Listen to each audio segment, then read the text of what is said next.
Hello दोस्तों, स्वागत है आपका फिर से हमारा YouTube channel Career Map online पे। मैं हूं मनोज। जैसा कि आप लोग जानते हैं, मैं वीकली करंट अफेयर का सीरीज लेके आता हूं। तो रिसेंटली जो भी इवेंट हुए हैं लास्ट वीक में, उसको देखते हैं क्या क्या इवेंट हुए हैं। और अपकमिंग एग्ज़ाम जैसा कि कल से ही स्टार्ट हो रहा है CGL, तो उसमें क्या क्या इम्पोर्टेंट टॉपिक हैं उसको लेके डिस्कस करेंगे।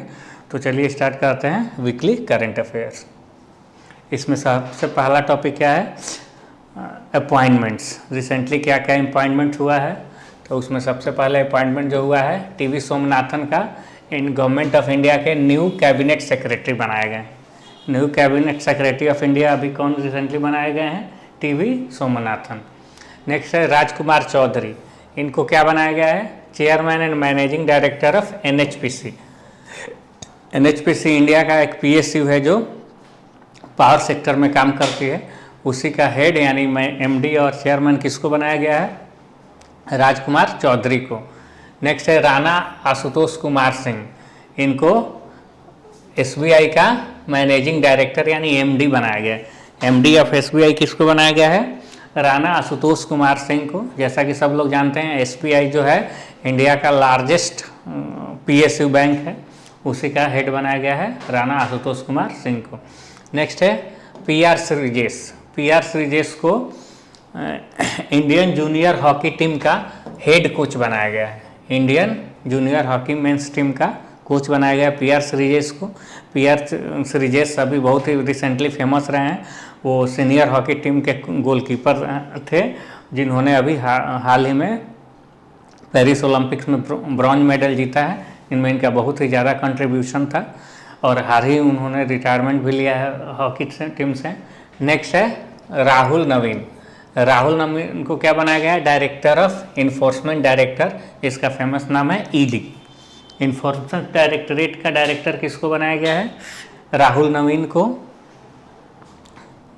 अब नेक्स्ट है डेथ्स एंड एबिचुअरीज। रिसेंटली के कौन कौन जो पर्सनालिटी है ये दुनिया से चले गए हैं या एक्सपायर हुए हैं, उनमें सबसे पहला है सुसान वोजिस्की। सुसान वोजिस्की जो फॉर्मर यूट्यूब तो सब लोग जानता है, बहुत फेमस है। उसी के CEO कौन थे? सुसान वोजिस्की, जो अभी रिसेंटली एक्सपायर किए हैं। नेक्स्ट है नटवर सिंह जो इंडिया के फॉर्मर फॉरेन मिनिस्टर थे।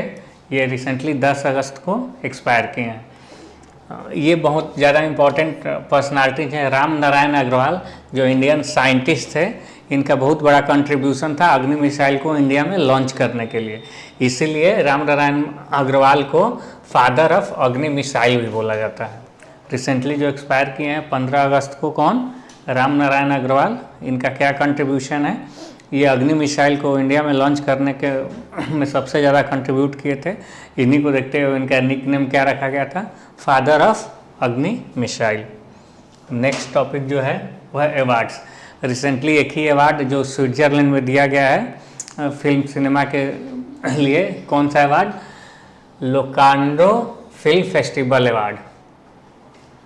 लाइफ टाइम अचीवमेंट के लिए इंडियन को मिला है। कौन? शाहरुख खान, जिसको हम लोग किंग खान के नाम से भी जानते हैं। बोन फिल्म समारोह होता है स्विट्जरलैंड में, उसी में life time achievement award Locarno film festival 2024 किसको दिया गया है? शाहरुख खान को। नेक्स्ट बुक, रिसेंटली एक बुक लॉन्च हुआ है। एक गवर्नमेंट ऑफ इंडिया के MP हैं, मेंबर ऑफ पार्लियामेंट, जिनका नाम है भीम सिंह। उन्होंने एक बुक लॉन्च किया जिसका नाम है 75 ग्रेट रिवोल्यूशनरीज ऑफ इंडिया। इसके राइटर कौन है? भीम सिंह, जो रिसेंटली मेंबर ऑफ पार्लियामेंट है। नेक्स्ट, रिसेंटली एक मीटिंग हुआ है जिसको इंडिया होस्ट किया, वर्चुअली मीटिंग था। India hosted third voice of global south meet summit on 17 अगस्त को वर्चुअल फॉर्मेट में एक मीटिंग हुआ है जिसको ग्लोबल साउथ का, जिसको होस्ट किया कौन? इंडिया। अब ग्लोबल साउथ क्या है? ग्लोबल साउथ टर्म जो है रिसेंटली जो 2023 में G20 समिट हुआ था इंडिया में, वहीं से ये वर्ड क्वाइन किया गया है। उसमें ऐसे कंट्री हैं जो other than Europe and north America हैं। ऐसा ग्रुप ऑफ कंट्रीज का एक ऑर्गेनाइजेशन बनाया गया है जिसमें नॉर्थ अमेरिका के कोई कंट्री नहीं है, यूरोप के कोई कंट्री नहीं है। आज बाकी जो ग्रुप है उसको मिला के क्या बनाया गया है, ग्लोबल साउथ। उसी का रिसेंटली अभी मीटिंग हुआ है जो इंडिया होस्ट किया था। अब नेक्स्ट है स्कीम। रिसेंटली 2 स्कीम लॉन्च किया गया है, एक मध्य प्रदेश गवर्नमेंट की तरफ से और एक महाराष्ट्र गवर्नमेंट की तरफ से। मध्य प्रदेश गवर्नमेंट ने कौन सा स्कीम लॉन्च किया है, cash for sanitary napkins scheme for adolescent girls of the state. जो भी एडोलेसेंट गर्ल्स हैं मध्य प्रदेश के, उनके लिए एक मध्य प्रदेश गवर्नमेंट ने cash for sanitary napkins scheme launch किया है। नेक्स्ट है महाराष्ट्र गवर्नमेंट लॉन्च द मुख्यमंत्री माझी लड़की बहन योजना। मुख्यमंत्री माझी लड़की बहन योजना कौन गवर्नमेंट ने लॉन्च किया है, महाराष्ट्र गवर्नमेंट ने on the occasion of Rakshabandhan. Rakshabandhan के टाइम पे इसमें रखा गया है कि 1 करोड़ से ज़्यादा वुमेन जो स्टेट की हैं उनको 1500 यानी 1500 मंथली दिया जाएगा मुख्यमंत्री माझी लड़की बहन योजना के अंतर्गत। हमको मेनली याद रखना है कि मुख्यमंत्री लड़की माझी बहन योजना किस स्टेट का है और cash for sanitary napkin scheme जो है वो किस स्टेट का है। अब नेक्स्ट है स्पोर्ट्स। रिसेंटली स्पोर्ट्स में क्या क्या हुआ है, जैसा कि अभी हम लोग जान रहे हैं पेरिस ओलंपिक रिसेंटली ख़त्म हुआ है, इसके हम लोग वीडियो भी इस पे किए हैं। तो उसमें इंडियन ओलंपिक एसोसिएशन जो इंडिया में ओलंपिक से जुड़ा जो भी इवेंट्स है उसको देखता है, has announce the goalkeeper PR Sreejesh. इसका रिसेंटली हम लोगों ने पीछे डिस्कस किया अपॉइंटमेंट में। And pistol shooter Manu Bhaker will be the co flag bearer of India at the closing ceremony. Closing ceremony में कौन कौन थे, क्लोजिंग सेरेमनी का को फ्लैग बियरर PR श्रीजेश और मनु भाकर। यही ओपनिंग सेरेमनी में फ्लैग बियरर कौन थे, PV संधू और शरद कमल। तो ये याद रखना है कि अभी रिसेंटली जो एग्ज़ाम हो रहा है ओलंपिक बहुत इम्पॉर्टेंट टॉपिक है। ओपनिंग सेरेमनी में PV संधू फीमेल के तरफ से और शरद कमल मेल के तरफ से फ्लैग बियरर थे। क्लोजिंग सेरेमनी में PR श्रीजेश जो हॉकी खेलते हैं और शूटर मनु भाकर को फीमेल फ्लैग बियरर अनाउंस किया गया है। नेक्स्ट है प्रसार भारती एंड BCL यानी big cricket league sign landmark to promote cricket. BCL एक इंडिया में लॉन्च हुआ है। BCL क्या है, एक फ्रेंचाइज बेस्ड T20 क्रिकेट का इवेंट है जो कौन कंपनी करा रही है, आरसू स्पोर्ट्स प्राइवेट लिमिटेड जो लखनऊ में है। इसका मेन थीम है कि इस तरह से कराना है कि लोकल जो भी इवेंट्स कहीं कहीं होते हैं कि छोटे छोटे शहर में वहाँ पे जाना है और किसी लीजेंडरी क्रिकेटर को लेके आना है और वहाँ के लोकल जो प्लेयर्स हैं उनके साथ उनको जोड़ना है, उनके साथ खिलाना है। तो उसी को लेकर के इसको एडवर्टाइज करने के लिए प्रसार भारती ने BCL के से एक एग्रीमेंट किया है कि क्रिकेट को लोकल लेवल पे प्रमोट किया जाए। अब नेक्स्ट है डिफेंस। रिसेंटली क्या कौन कौन एक्सरसाइज हुए हैं डिफेंस सेक्टर में, तो उसमें सबसे पहला है एक्सरसाइज उदारा शक्ति 2024। उदारा शक्ति 2024 एक एयर एक्सरसाइज है जो 2 कंट्री के बीच में होता है। किसके किसके, Indian air force and Malaysian air force. अभी हाल फिलहाल कहाँ हुआ है, मलेशिया के कॉन्टन कैंट में। ठीक है, उदारा शक्ति एक बायलेटरल एयर एक्सरसाइज है किसका किसका, इंडिया एंड मलेशिया का। अभी हाल फिलहाल ये कहाँ हुआ है, अगस्त में कॉन्टन मलेशिया में। नेक्स्ट है मित्र शक्ति 2024। मित्र शक्ति भी एक आर्मी एक्सरसाइज है बायलेटरल किसका किसका, श्रीलंका का और इंडिया का। इंडियन आर्मी और श्रीलंकन आर्मी का एक बायलेटरल एक्सरसाइज है जिसका नाम क्या है, मित्र शक्ति। अभी हाल फिलहाल ये कहाँ हुआ है, मादुरु ओया श्रीलंका में। मादुरु ओया श्रीलंका में कौन सा एक्सरसाइज हुआ है, मित्र शक्ति, जो इंडियन आर्मी और श्रीलंकन आर्मी के थ्रू हुआ है। नेक्स्ट है DRDO ने एक बहुत ही सक्सेसफुली अचीवमेंट लिया है, maiden flight test for the long range glide bomb. Air से हम कहीं पे बम को कैसे गाइड करके टारगेट को हिट कर सकते हैं, इसरो ने ये फर्स्ट टाइम सक्सेसफुली इसका ट्रायल पास किया है। और उस बम का नाम क्या रखा है? Gaurav. First Indian long range glided bomb जिसका नाम रखा गया है गौरव, जो एयर से ही हम टारगेट को सेट करेंगे और हिट करेंगे। और इसको कहाँ, किस फाइटर जेट पे ट्रायल किया गया? Su-30 Mk-1 में। नेक्स्ट है इम्पॉर्टेंट डेज। रिसेंटली क्या क्या इम्पॉर्टेंट डेज हैं, क्या क्या थीम थे, ये सब क्वेश्चन आजकल पूछे जा रहे हैं। 10 अगस्त वर्ल्ड लायन डे।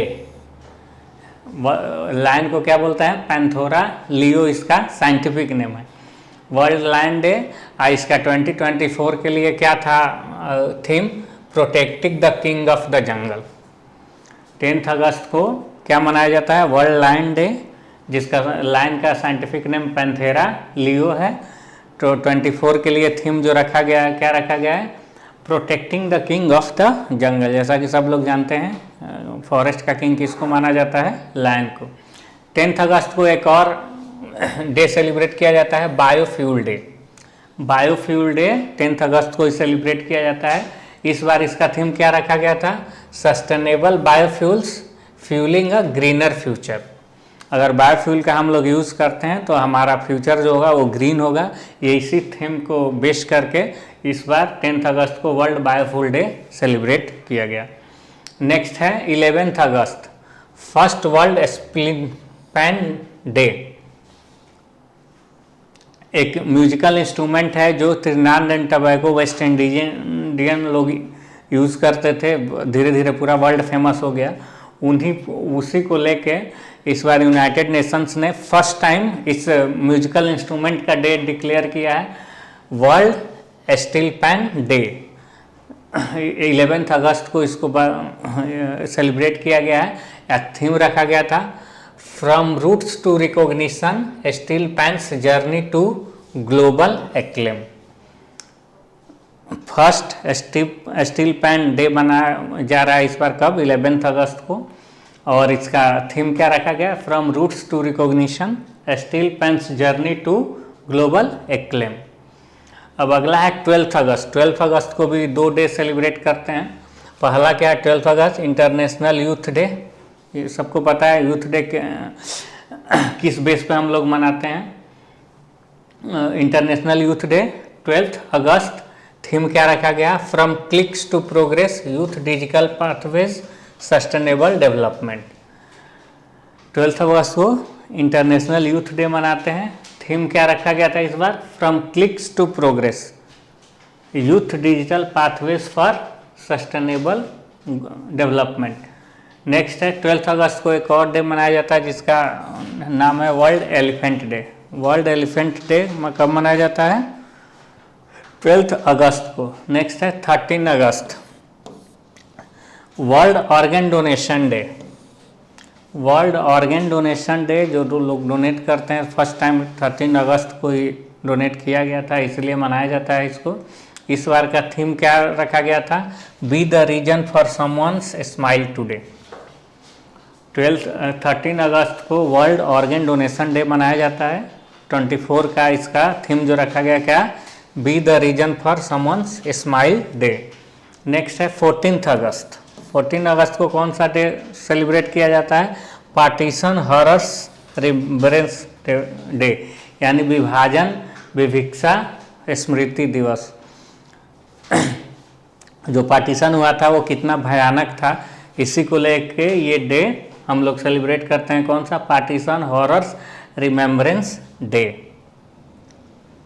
अब कुछ miscellaneous one liner recently event हुए हैं, उसमें क्या क्या है, क्या एग्जामिनेशन पॉइंट ऑफ व्यू से इम्पोर्टेंट है, उसको देखते हैं। तो सबसे पहले Chhattisgarh approves countries 3rd largest tiger reserve, जिसका नाम क्या रखा है? गुरु घासीदास तामुर पिंगला टाइगर रिजर्व। ये स्टेट का 4th टाइगर रिजर्व है। छत्तीसगढ़ गवर्नमेंट ने एक टाइगर रिजर्व डिक्लेयर किया है, बनाया है, जिसका नाम क्या है? The Guru Ghasidas Tamor Pingla tiger reserve, जो इंडिया का 3rd लार्जेस्ट टाइगर रिजर्व है। फर्स्ट कौन सा है जी? फर्स्ट यानी लार्जेस्ट टाइगर रिजर्व इंडिया का, Nagarjuna Sagar Srisailam tiger reserve, second largest Amrabad tiger reserve Telangana, और थर्ड जो बना है वो क्या है, the Guru Ghasidas Tamor Pingla tiger reserve. Next है, Odisha has introduce India's first round the clock grain dispensing machine known as the Annapurti grain ATM, यानी राइस एटीएम। राइस डिस्ट्रीब्यूशन के लिए उड़ीसा गवर्नमेंट ने एक एटीएम जारी किया है, उसका नाम रखा है क्या, अन्नपूर्ति ग्रेन एटीएम।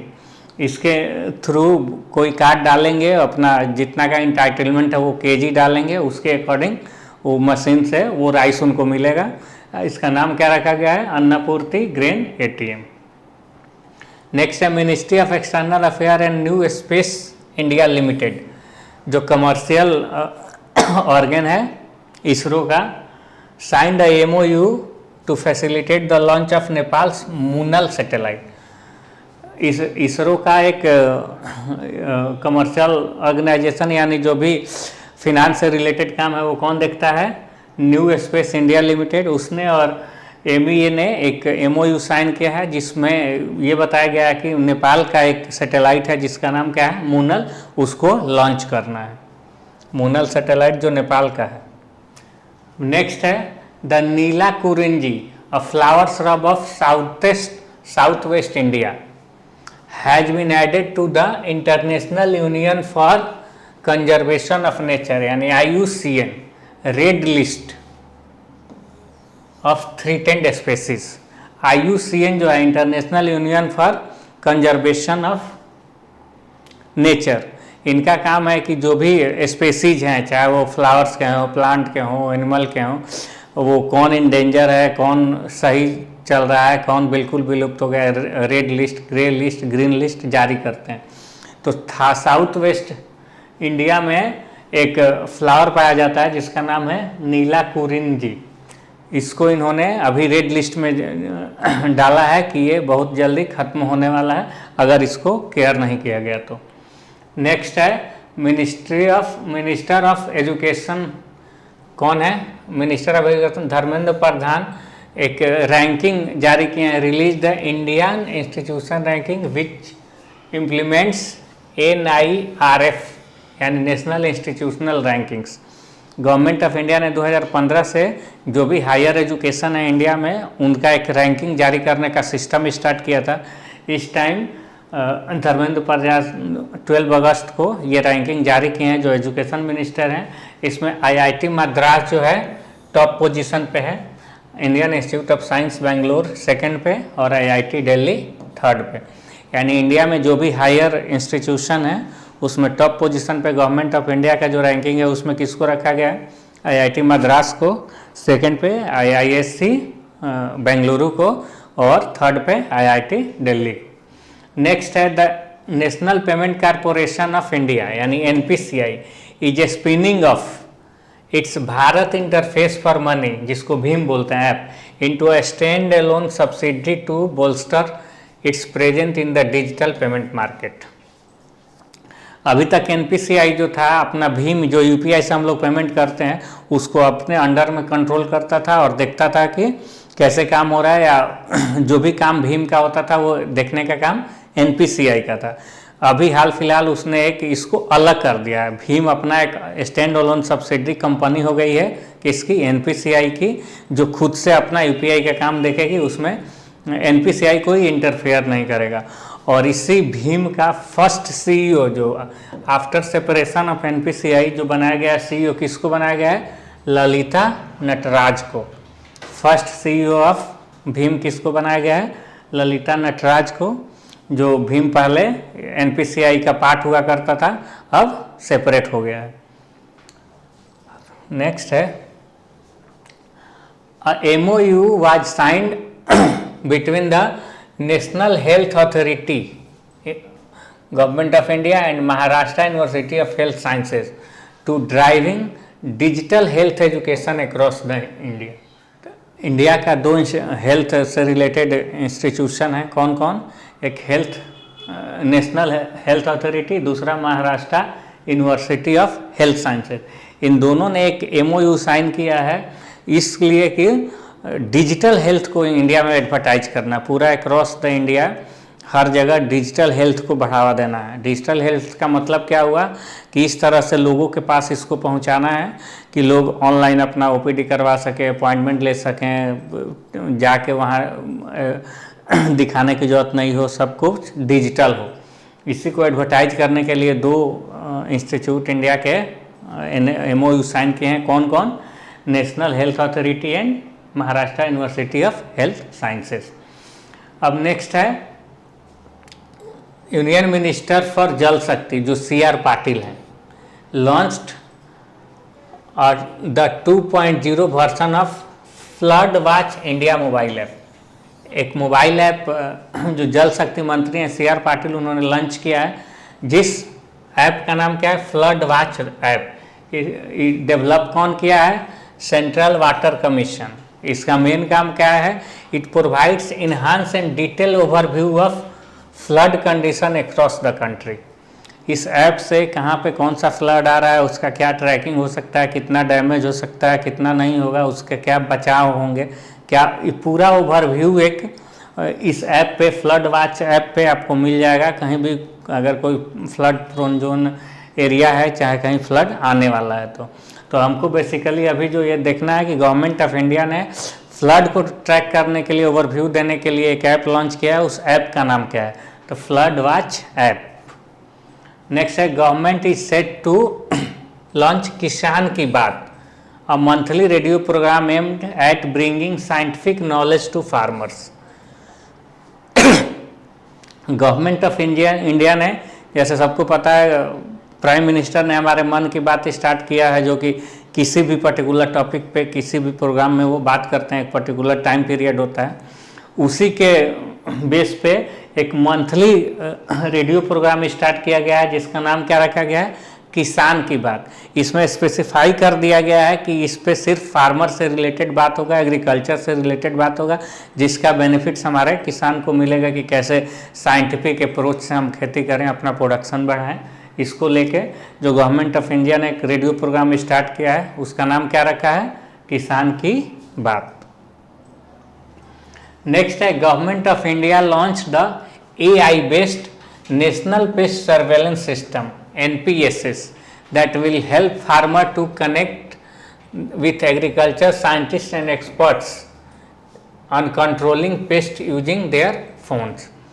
ये जो सबको पता है, पेस्ट कंट्रोल आजकल बहुत ज़्यादा होता है हमारे एग्रीकल्चर लोग एरिया में। किसी भी फसल को कीड़ा वगैरह से, इंसेक्ट से बचाने के लिए, तो उसको AI बेस्ड बनाया गया है कि इस तरह से हो कि जब हम काम कर रहे हैं उसी समय फ़ोन करें, फ़ोन करके साइंटिस्ट और एक्सपर्ट से व्यू ले सकें कि इसका ये इम्पैक्ट हो रहा है या इसको ऐसे कर रहे हैं, इसको कैसे किया जाए कि ज़्यादा मोर बेनिफिशियल हो। इसी को लेकर के गवर्नमेंट ऑफ इंडिया ने क्या लॉन्च किया है? AI बेस्ड स्प्रे सिस्टम, जिसका नाम क्या रखा है? National paste surveillance system.